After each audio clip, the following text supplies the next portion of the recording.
Artigo 155. Na fase do inquérito, a comissão promoverá a tomada de depoimentos, acariações, investigações e diligências cabíveis, objetivando a coleta de prova, recorrendo, quando necessário, a técnicos e peritos, de modo a permitir a completa elucidação dos fatos. Artigo 156.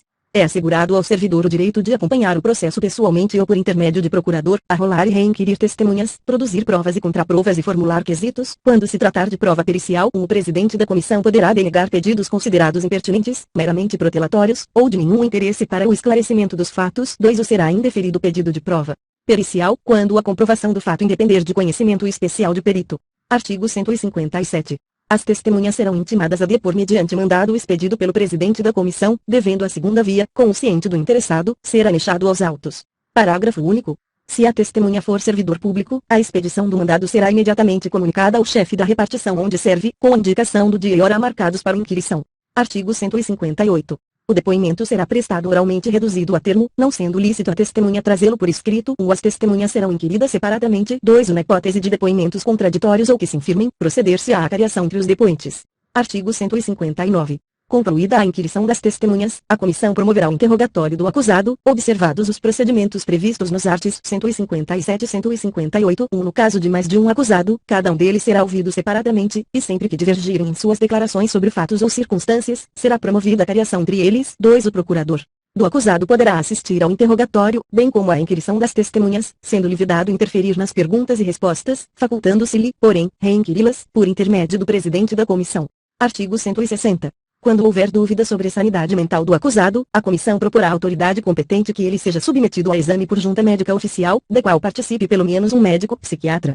Parágrafo único. Incidente de sanidade mental será processado em auto apartado e apenso ao processo principal, após a expedição do laudo pericial. Artigo 161. Tipificada a infração disciplinar, será formulada a indiciação do servidor, com a especificação dos fatos a ele imputados e das respectivas provas. O indiciado será citado por mandado expedido pelo presidente da comissão para apresentar defesa escrita, no prazo de 10 dias, assegurando-se-lhe vista do processo na repartição. 2. O havendo 2 ou mais indiciados, o prazo será comum e de 20 dias. 3. O prazo de defesa poderá ser prorrogado pelo dobro, para diligências reputadas indispensáveis. 4. No caso de recusa do indiciado em apor o ciente na cópia da citação, o prazo para defesa contar-se-á da data declarada, em termo próprio, pelo membro da comissão que fez a citação, com assinatura de duas testemunhas. Artigo 162. O indiciado que mudar de residência fica obrigado a comunicar à comissão o lugar onde poderá ser encontrado. Artigo 163. Achando-se o indiciado em lugar incerto e não sabido, será citado por edital, publicado no Diário Oficial da União e em jornal de grande circulação na localidade do último domicílio conhecido, para apresentar defesa. Parágrafo único. Na hipótese deste artigo, o prazo para defesa será de 15 dias a partir da última publicação do edital. Artigo 164. Considerar-se-á revel o indiciado que, regularmente citado, não apresentar defesa no prazo legal ou a revelia será declarada, por termo, nos autos do processo e devolverá o prazo para a defesa. 2. O para defender o indiciado revel, a autoridade instauradora do processo designará um servidor como defensor da ativo, que deverá ser ocupante de cargo efetivo superior ou de mesmo nível, ou ter nível de escolaridade igual ou superior ao do indiciado. Artigo 165. Apreciada a defesa, a comissão elaborará relatório minucioso, onde resumirá as peças principais dos autos e mencionará as provas em que se baseou para formar a sua convicção. O relatório será sempre conclusivo quanto à inocência ou à responsabilidade do servidor. 2. O reconhecida a responsabilidade do servidor, a comissão indicará o dispositivo legal ou regulamentar transgredido, bem como as circunstâncias agravantes ou atenuantes. Artigo 166. O processo disciplinar, com o relatório da comissão, será remetido à autoridade que determinou a sua instauração, para julgamento. Seção I do julgamento. Artigo 167. No prazo de 20 dias, contados do recebimento do processo, a autoridade julgadora proferirá sua decisão. Se a penalidade a ser aplicada exceder a alçada da autoridade instauradora do processo, este será encaminhado à autoridade competente, que decidirá em igual prazo. 2. O havendo mais de um indiciado e diversidade de sanções, o julgamento caberá à autoridade competente para a imposição da pena mais grave. 3. Se a penalidade prevista for a demissão ou cassação de aposentadoria ou disponibilidade, o julgamento caberá às autoridades de que trata o inciso I do artigo 141. 4. Reconhecida pela comissão a inocência do servidor, a autoridade instauradora do processo determinará o seu arquivamento, salvo se flagrantemente contrária à prova dos autos. Artigo 168. O julgamento acatará o relatório da comissão, salvo quando contrário às provas dos autos. Parágrafo único. Quando o relatório da comissão contrariar as provas dos autos, a autoridade julgadora poderá, motivadamente, agravar a penalidade proposta, abrandá-la ou isentar o servidor de responsabilidade. Artigo 169. Verificada a ocorrência de vício insanável, a autoridade que determinou a instauração do processo ou outra de hierarquia superior declarará sua nulidade, total ou parcial, e ordenará, no mesmo ato, a constituição de outra comissão para a instauração de novo processo. O julgamento fora do prazo legal não implica nulidade do processo. 2. A autoridade julgadora que der causa à prescrição de que trata o artigo 142. 2. Será responsabilizada na forma do capítulo 4º do título IV. Artigo 170. Extinta a punibilidade pela prescrição, a autoridade julgadora determinará o registro do fato nos assentamentos individuais do servidor. Artigo 171. Quando a infração estiver capitulada como crime, o processo disciplinar será remetido ao Ministério Público para a instauração da ação penal, ficando trasladado na repartição. Artigo 172. O servidor que responder a processo disciplinar só poderá ser exonerado a pedido, ou aposentado voluntariamente, após a conclusão do processo e o cumprimento da penalidade, acaso aplicada. Parágrafo único. Ocorrida a exoneração de que trata o parágrafo único, inciso I, do artigo 34, o ato será convertido em demissão, se for o caso. Artigo 173. Serão assegurados transporte de áreas, e, ao servidor convocado para prestar depoimento fora da sede de sua repartição, na condição de testemunha, denunciado ou indiciado, e aos membros da comissão e ao secretário, quando obrigados a se deslocarem da sede dos trabalhos para a realização de missão essencial ao esclarecimento dos fatos. Seção I da revisão do processo. Artigo 174. O processo disciplinar poderá ser revisto, a qualquer tempo, a pedido ou de ofício, quando se aduzirem fatos novos ou circunstâncias suscetíveis de justificar a inocência do punido ou a inadequação da penalidade aplicada, ou em caso de falecimento, ausência ou desaparecimento do servidor. Qualquer pessoa da família poderá requerer a revisão do processo. 2. Ou no caso de incapacidade mental do servidor. A revisão será requerida pelo respectivo curador. Artigo 175. No processo revisional, o ônus da prova cabe ao requerente. Artigo 176. A simples alegação de injustiça da penalidade não constitui fundamento para a revisão, que requer elementos novos, ainda não apreciados no processo originário. Artigo 177. O requerimento de revisão do processo será dirigido ao ministro de Estado ou autoridade equivalente, que, se autorizar a revisão, encaminhará o pedido ao dirigente do órgão ou entidade onde se originou o processo disciplinar. Parágrafo único. Deferida a petição, a autoridade competente providenciará a constituição de comissão, na forma do artigo 149. Artigo 178. A revisão correrá em apenso ao processo originário. Parágrafo único. Na petição inicial, o requerente pedirá dia e hora para a produção de provas e inquirição das testemunhas que arrolar. Artigo 179. A comissão revisora terá 60 dias para a conclusão dos trabalhos. Artigo 180. Aplicam-se aos trabalhos da comissão revisora, no que couber, as normas e procedimentos próprios da comissão do processo disciplinar. Artigo 181. O julgamento caberá à autoridade que aplicou a penalidade, nos termos do artigo 141. Parágrafo único. O prazo para julgamento será de 20 dias, contados do recebimento do processo, no curso do qual a autoridade julgadora poderá determinar diligências. Artigo 182. Julgada procedente a revisão, será declarada sem efeito a penalidade aplicada, restabelecendo-se todos os direitos do servidor, exceto em relação à destituição do cargo em comissão, que será convertida em exoneração. Parágrafo único. Da revisão do processo não poderá resultar agravamento de penalidade. Título V da Seguridade Social do Servidor. Capítulo 1º. Disposições Gerais. Artigo 183.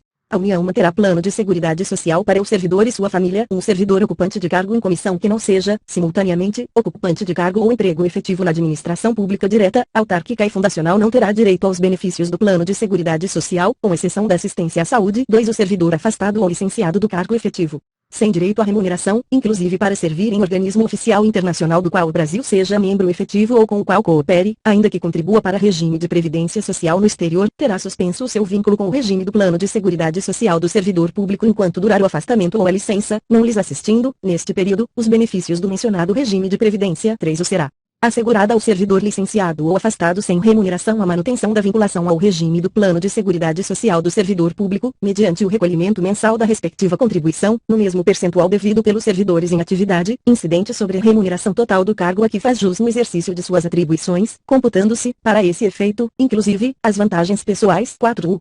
O recolhimento de que trata o 3 deve ser efetuado até o segundo dia útil após a data do pagamento das remunerações dos servidores públicos, aplicando-se os procedimentos de cobrança e execução dos tributos federais quando não recolhidas na data de vencimento. Artigo 184. O plano de seguridade social visa dar cobertura aos riscos a que estão sujeitos o servidor e sua família, e compreende um conjunto de benefícios e ações que atendam às seguintes finalidades, e garantir meios de subsistência nos eventos de doença, invalidez, velhice, acidente em serviço, inatividade, falecimento e reclusão, e proteção à maternidade, adoção e à paternidade, e assistência à saúde. Parágrafo único. Os benefícios serão concedidos nos termos e condições definidos em regulamento, observadas as disposições desta lei. Artigo 185. Os benefícios do plano de seguridade social do servidor compreendem, e, quanto ao servidor, a. Aposentadoria, b. Auxílio natalidade, c. Salário família, d. Licença para tratamento de saúde, e. Licença gestante, adotante e licença paternidade, f. Licença por acidente em serviço, g. Assistência à saúde, h. Garantia de condições individuais e ambientais de trabalho satisfatórias, e quanto ao dependente, a. Pensão vitalícia e temporária, b. Auxílio funeral, c. Auxílio reclusão, d. Assistência à saúde. As aposentadorias e pensões serão concedidas e mantidas pelos órgãos ou entidades aos quais se encontram vinculados os servidores. Observado o disposto nos artigos 189 e 224, 2. O recebimento indevido de benefícios havidos por fraude, dolo ou má-fé, implicará devolução ao erário do total auferido, sem prejuízo da ação penal cabível. Capítulo 2 dos benefícios seção I da aposentadoria. Artigo 186.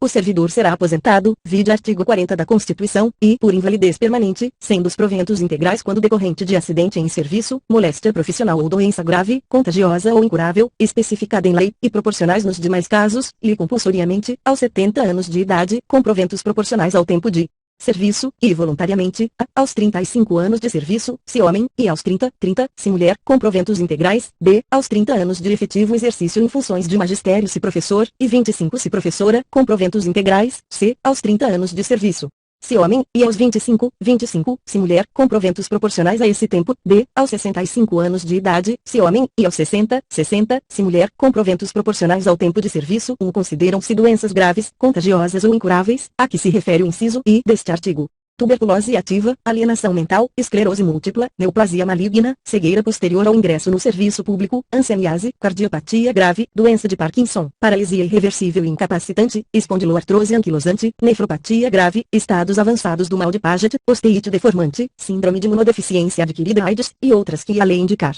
Com base na medicina especializada. 2. Nos casos de exercício de atividades consideradas insalubres ou perigosas, bem como nas hipóteses previstas no artigo 71, a aposentadoria de que trata o inciso I, A e C, observará o disposto em lei específica. 3. Na hipótese do inciso I, o servidor será submetido à junta médica oficial, que atestará a invalidez quando caracterizada a incapacidade para o desempenho das atribuições do cargo ou a impossibilidade de se aplicar o disposto no artigo 24.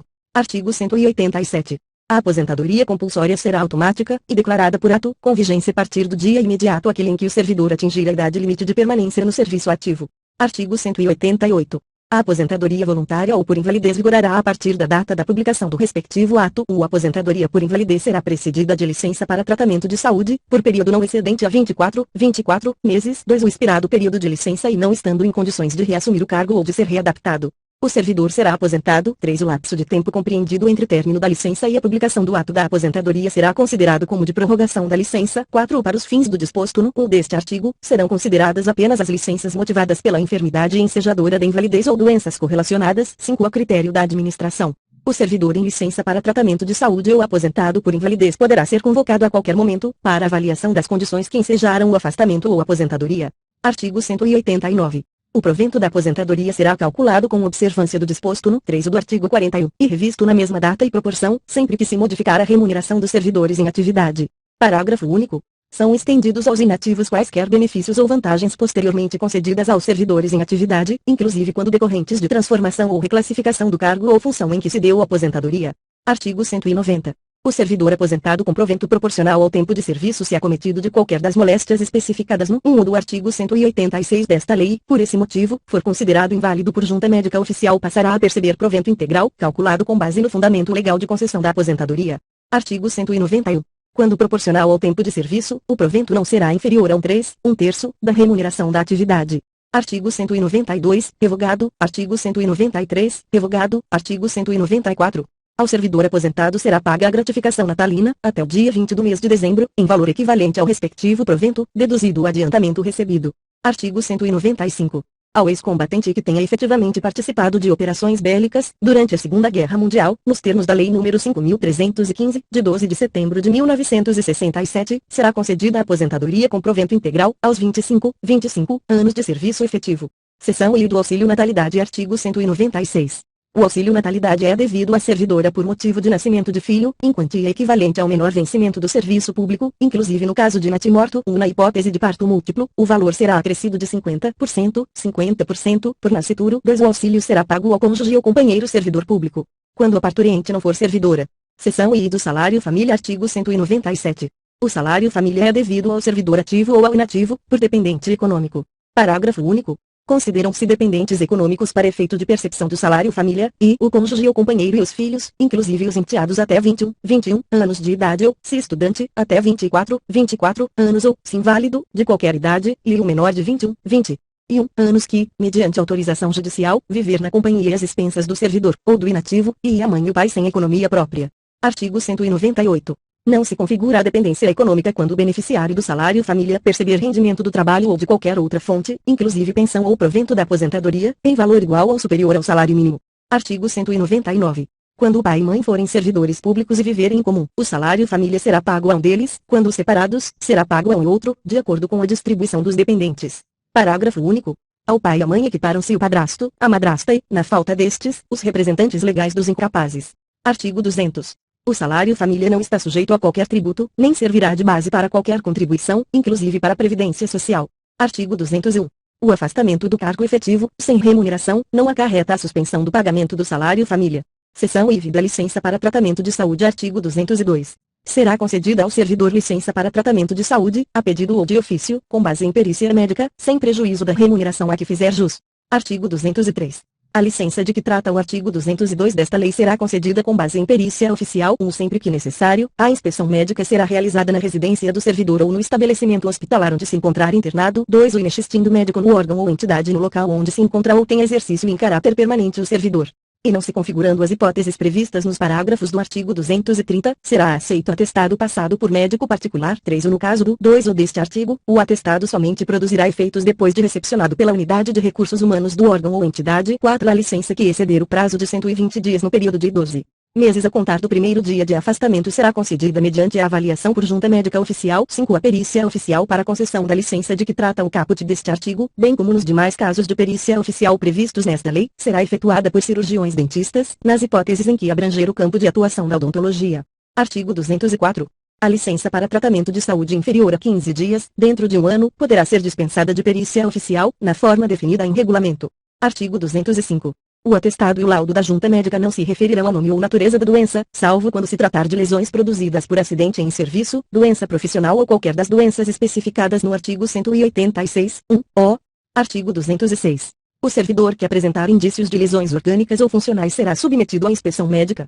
Artigo 206-A. O servidor será submetido a exames médicos periódicos, nos termos e condições definidos em regulamento. Parágrafo único. Para os fins do disposto no caput, a União e suas entidades autárquicas e fundacionais poderão, prestar os exames médicos periódicos diretamente pelo órgão ou entidade a qual se encontra vinculado o servidor, e celebrar convênio ou instrumento de cooperação ou parceria com os órgãos e entidades da administração direta, suas autarquias e fundações, e celebrar convênios com operadoras de plano de assistência à saúde, organizadas na modalidade de autogestão, que possuam autorização de funcionamento do órgão regulador, na forma do artigo 230, ou prestar os exames médicos periódicos mediante contrato administrativo, observado o disposto na Lei 8.666, de 21 de junho de 1993, e demais normas pertinentes.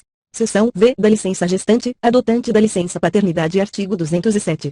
Será concedida licença servidora gestante por 120 dias consecutivos, sem prejuízo da remuneração. A licença poderá ter início no primeiro dia do 9º mês de gestação, salvo antecipação por prescrição médica. 2 No caso de nascimento prematuro, a licença terá início a partir do parto. 3 No caso de natimorto. Decorridos 30 dias do evento, a servidora será submetida a exame médico, e se julgada apta, reassumirá o exercício. 4 No caso de aborto atestado por médico oficial, a servidora terá direito a 30 dias de repouso remunerado. Artigo 208. Pelo nascimento ou adoção de filhos, o servidor terá direito à licença paternidade de 5 dias consecutivos. Artigo 209. Para amamentar o próprio filho, até a idade de 6 meses, a servidora lactante terá direito, durante a jornada de trabalho, a 1 hora de descanso, que poderá ser parcelada em 2 períodos de meia hora. Artigo 210. A servidora que adotar ou obtiver guarda judicial de criança até um ano de idade, serão concedidos 90 dias de licença remunerada, vide decreto número 6.691, de 2008, parágrafo único. No caso de adoção ou guarda judicial de criança com mais de um ano de idade, o prazo de que trata este artigo será de 30 dias. Seção V da licença por acidente em serviço. Artigo 211. Será licenciado, com remuneração integral, o servidor acidentado em serviço. Artigo 212. Configura acidente em serviço o dano físico ou mental sofrido pelo servidor, que se relacione, imediata ou imediatamente, com as atribuições do cargo exercido. Parágrafo único. Equipara-se ao acidente em serviço o dano, decorrente de agressão sofrida e não provocada pelo servidor no exercício do cargo, sofrido no percurso da residência para o trabalho e vice-versa. Artigo 213. O servidor acidentado em serviço que necessite de tratamento especializado poderá ser tratado em instituição privada, à conta de recursos públicos. Parágrafo único. O tratamento recomendado por junta médica oficial constitui medida de exceção e somente será admissível quando inexistirem meios e recursos adequados em instituição pública. Artigo 214.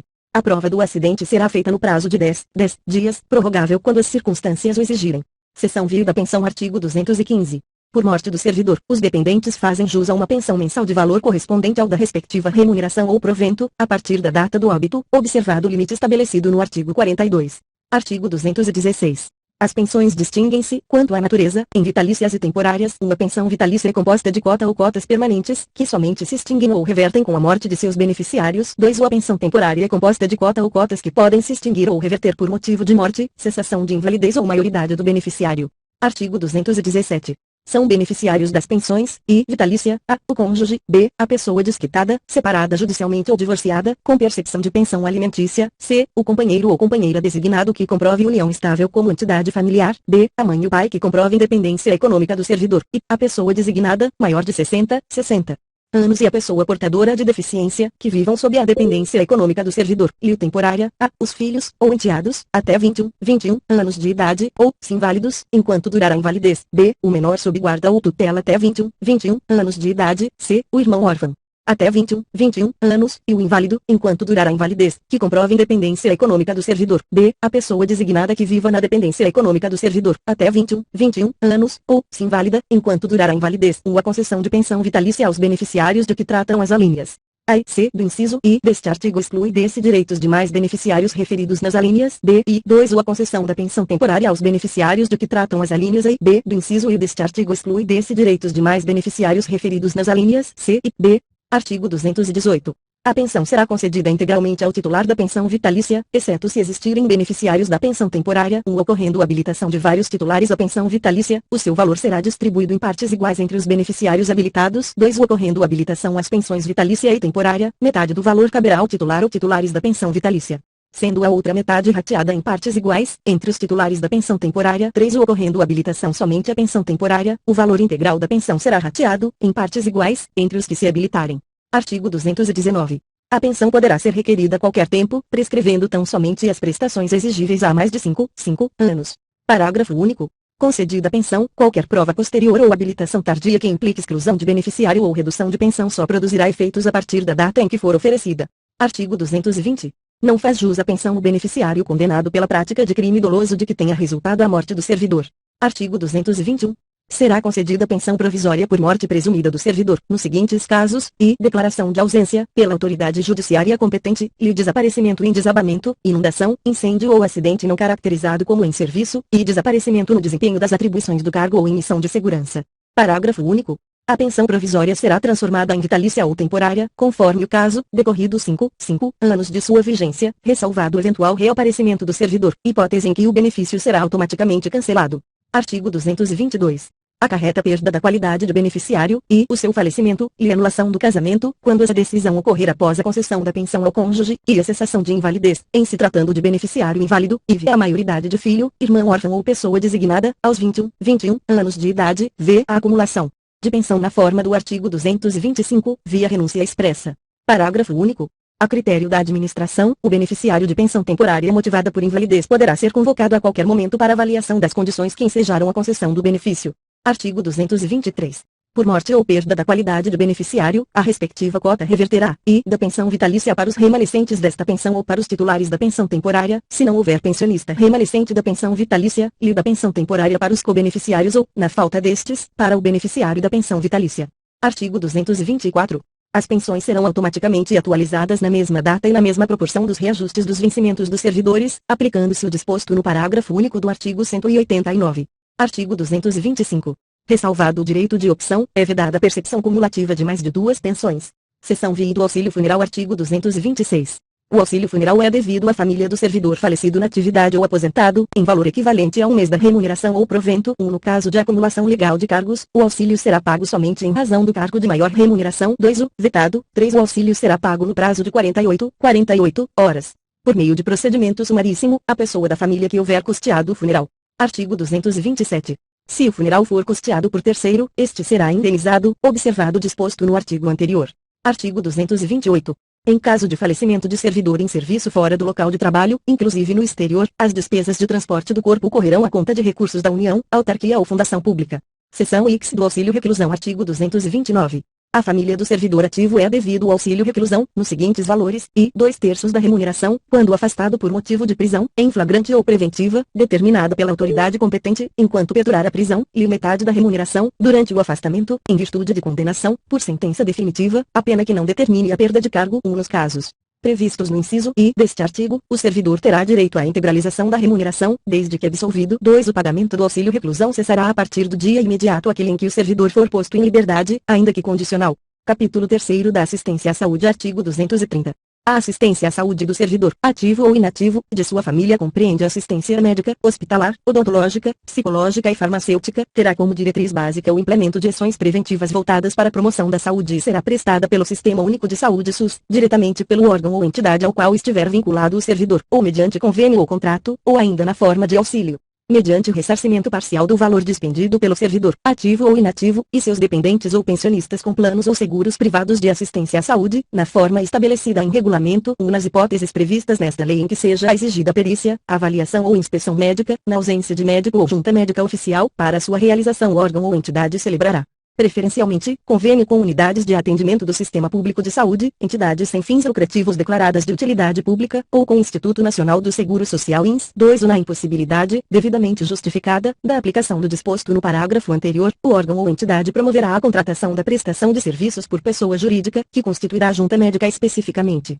para esses fins, indicando os nomes e especialidades dos seus integrantes, com a comprovação de suas habilitações e de que não estejam respondendo a processo disciplinar junto à entidade fiscalizadora da profissão. 3. Para os fins do disposto no caput deste artigo, ficam a União e suas entidades autárquicas e fundacionais autorizadas e celebrar convênios exclusivamente para a prestação de serviços de assistência à saúde para os seus servidores ou empregados ativos, aposentados, pensionistas, bem como para seus respectivos grupos familiares definidos, com entidades de autogestão por elas patrocinadas por meio de instrumentos jurídicos efetivamente celebrados e publicados até 12 de fevereiro de 2006 e que possuam autorização de funcionamento do órgão regulador, sendo certo que os convênios celebrados depois dessa data somente poderão sê-lo na forma da regulamentação específica sobre patrocínio de autogestões, a ser publicada pelo mesmo órgão regulador, no prazo de 180 dias da vigência desta lei, normas essas também aplicáveis aos convênios existentes até 12 de fevereiro de 2006, e contratar, mediante licitação, na forma da Lei 8.666, de 21 de junho de 1993, operadoras de planos e seguros privados de assistência à saúde que possuam autorização de funcionamento do órgão regulador, e, vetado.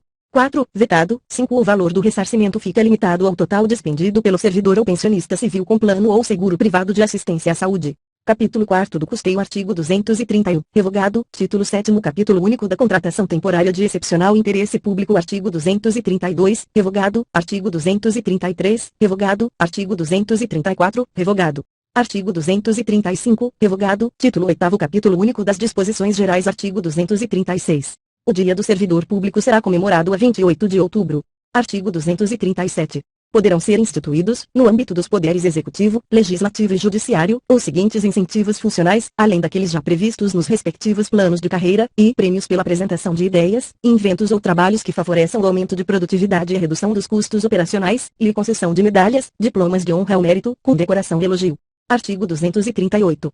Os prazos previstos nesta lei serão contados em dias corridos, excluindo-se o dia do começo e incluindo-se o do vencimento, ficando prorrogado, para o primeiro dia útil seguinte, o prazo vencido em dia em que não haja expediente. Artigo 239. Por motivo de crença religiosa ou de convicção filosófica ou política, o servidor não poderá ser privado de quaisquer dos seus direitos, sofrer discriminação em sua vida funcional, nem eximir-se do cumprimento de seus deveres.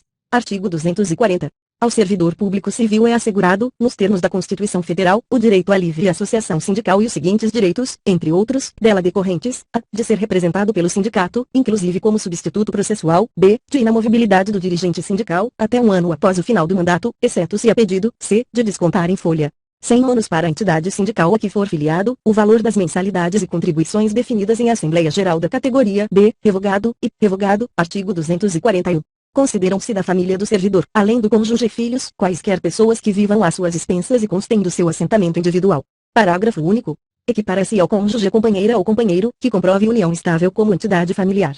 Artigo 242. Para os fins desta lei, considera-se sede o município onde a repartição estiver instalada e onde o servidor tiver exercício, em caráter permanente, Título 9, Capítulo único das disposições transitórias e finais. Artigo 243. Ficam submetidos ao regime jurídico instituído por esta lei, na qualidade de servidores públicos, ou servidores dos poderes da União, dos seus territórios, das autarquias, inclusive as em regime especial, e das fundações públicas, regidos pela Lei nº 1711, de 28 de outubro de 1952, Estatuto dos Funcionários Públicos Civis da União, ou pela consolidação das leis do trabalho, aprovada pelo Decreto-Lei nº 5.452, de 1 de maio de 1943, exceto os contratados por prazo determinado, cujos contratos não poderão ser prorrogados após o vencimento do prazo de prorrogação, os empregos ocupados pelos servidores incluídos no regime instituído por esta lei ficam transformados em cargos, na data de sua publicação. 2. Ou as funções de confiança exercidas por pessoas não integrantes de tabela permanente do órgão ou entidade onde tem exercício ficam transformadas em cargos em comissão, e mantidas enquanto não for implantado o plano de cargos dos órgãos ou entidades na forma da lei. 3. Ou as funções de assessoramento superior faz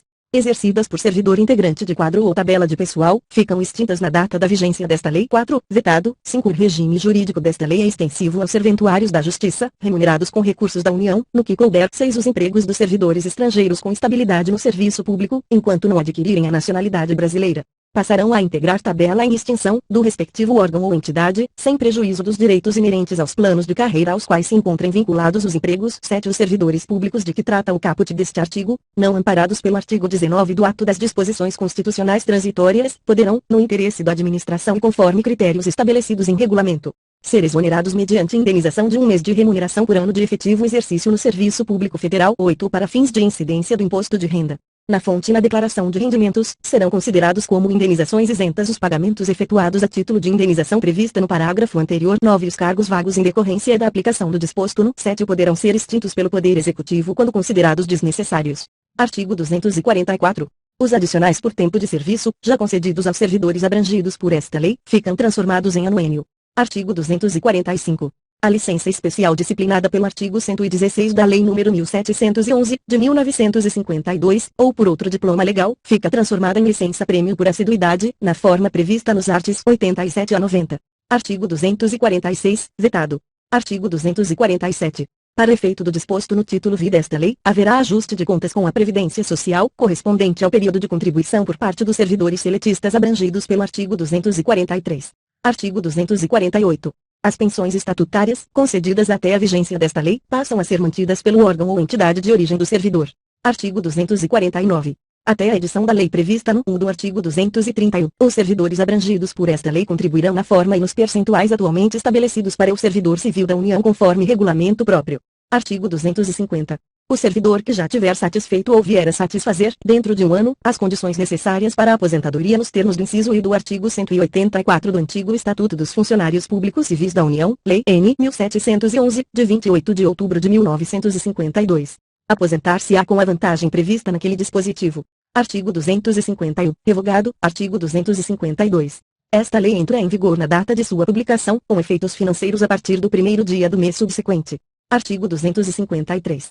Ficam revogadas a Lei nº 1711, de 28 de outubro de 1952, e respectiva legislação complementar, bem como as demais disposições em contrário. Brasília, 11 de dezembro de 1990. 169 da Independência e 102 da República. Fernando Collor Jarbas Passarinho Este.